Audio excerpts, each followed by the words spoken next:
Over 7 years, GT Academy has taken the best gamers from around the world and transformed them into professional racing drivers.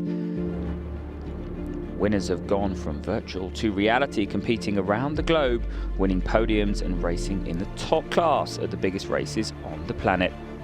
The racing equipment has gone on to be the most innovative driver development program in the world and has embraced gamers from over 30 countries worldwide, producing more winners than ever.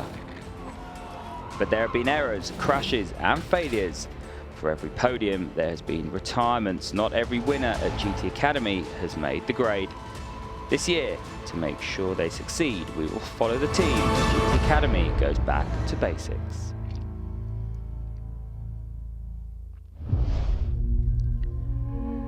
"56 of the fastest gamers from across Europe have come to GT Race Camp in Abu Dhabi to battle it out for a professional racing contract. In this week's episode, we look at what the training contestants have completed at Race Camp and why the final track session is so important. We are 20 kilometres as the crow flies from the Saudi Arabian border, and we're here doing a dune buggy hill climb. This challenge is about adaptability. They're looking to get as much pace out of the buggy as they possibly can over this constantly changing and evolving surface. The dunes have shifted and moved ever since we've been here. It's just an amazing place, and the guys have got to focus. We're now hurling a dune buggy at them with all different controls. If they push too hard and roll, it's going to be game over. They're in the danger zone. This will be a new experience for all the contestants, which they will have to adapt to quickly, but the Benelux team have an advantage with the unique driving skill set of their mentor. Tim Coronel is a Dakar champion. He's been doing it for many years, and the dunes, it's like home for him. So for sure, he has given a lot of good advice. You have to feel the traction, how to go up the dunes. Of course you can go full throttle, but then you'll end up in the sand. But you have to be on the sand. So it's just to see if they have the feeling of traction. It's all about fast decision making. You really need to know where the grip is, so it's about looking far ahead and then making a decision like, here's the grip, here's no grip, so I go there. And if you're too late, then you're in the wrong spot and lose a lot of time. If they're smart enough, they don't go in the same wheels as the guy before, but take their own track. You have to search for new sand because it's changing everywhere. If there are a lot of people that drove there, then it's very soft, so you get stuck in the sand, and that's not what you want. So this challenge, it's a time trial. They go one by one. The slowest goes home. Copy that, Jack. Thank you, mate. Good. Right, Kevin, first up. At first to start, you need to have the feeling of traction, because if you put full throttle, you only dig yourself in. 3, 2, 1. You got a few jumps, and that's always nice. And they have two big hill climbs. Hill climbs, yeah, you choose the right way, the right direction.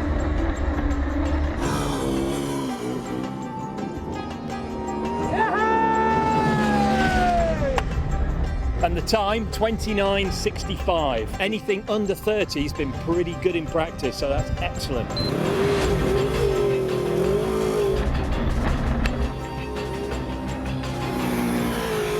Oh, he's pushing, he's pushing.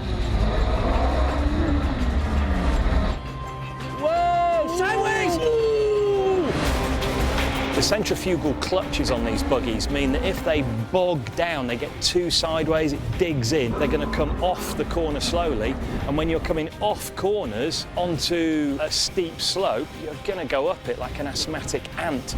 You can see he's really lacking momentum here. No!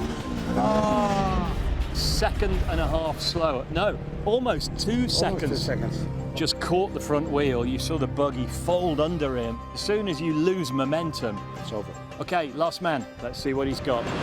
3.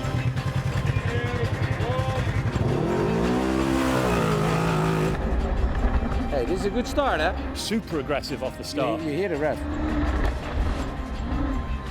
That looks lovely. Lovely, Really good. straight.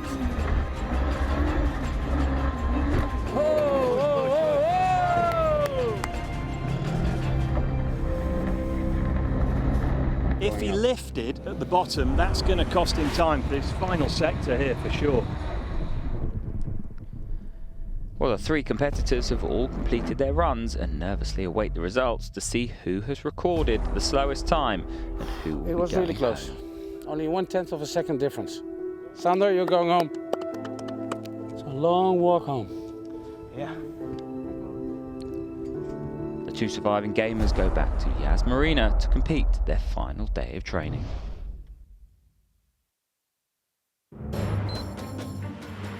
We've got a mixture of film challenges, if you like, but also behind the scenes, away from the cameras, we do an awful lot of driver training, and that's really where we can assess and develop the drivers on track. Our driver training, coaching and assessment is vitally important for the process of choosing who wins. Everything the guys do is monitored, so we can monitor the inputs they're putting in and we can analyse that in great detail. Their attitude is monitored as well. All of the challenges, whether they're film challenges or off-screen challenges, carry huge importance. To find the best guy, we need to combine all elements. Over the course of the week, the contestants have tested in a variety of vehicles. The final 14 gamers have now driven everything from go-karts, hatchbacks and cars with low-friction tyres to front-engine race cars, as well as high-performance supercars. Within all of these vehicles, the coaches have fitted recording systems so they can monitor exactly how the gamers drive.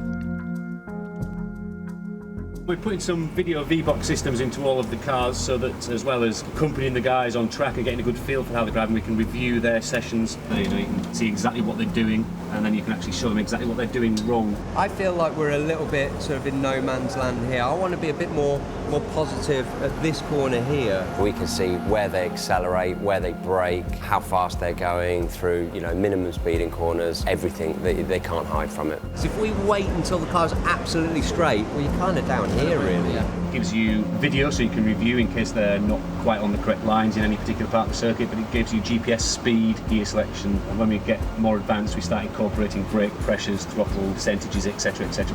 Get the speed down and then change the third gear a little bit later. When you change, it won't do this. We like to use the V-Boxes when they drive faster kit and race cars, and it's not practical to sit alongside them, plus it gets them used to using the software themselves. There's not a lot you can't do with it. It's great for us as well. The contestants are ready to start their final and most important training session at Yas Marina. Over the next week, the coaches have charted their progression, and this is the final chance to show them how much they have learned and developed during Today race being camp. the final training day gives them an opportunity to do more laps, get more mileage, and also we measure their improvement with the telemetry over the course of the week, from sort of training session 1 to the final laps that they do before the race. This is the final opportunity for the guys to get any more lap speed out of the cars. They're going to be driving all morning in the free race cars with a combination of our instructors and also their mentors. As the week has progressed, the coaches have been working on different driving techniques with the contestants, and for this final session they are focusing on the consistency of the driver. Because the guys now know the circuit very well, we're looking at improving their consistency, which is very important going into the races. One thing doing one fast lap, but actually stringing a series of fast laps together is different. The coaches want the gamers to set a quick lap time and then record times within a few hundredths of a second of this target. Take the curve and make it wide. Yeah. Wide. Keep it. Good. Push the car. Whoa, that's the one. Go. Max number out. With the final race approaching, the mentors are keen to make sure their drivers absorb and take on board any final advice. What we did the first 2 laps, I said lift off of the brake, because if you leave the brake off, you can turn in. If you stay braking, you go ahead. Off, go, boom. Hear the tires and feel that. Okay. You know what I mean? Yeah. You really know what I mean? Yeah. Okay.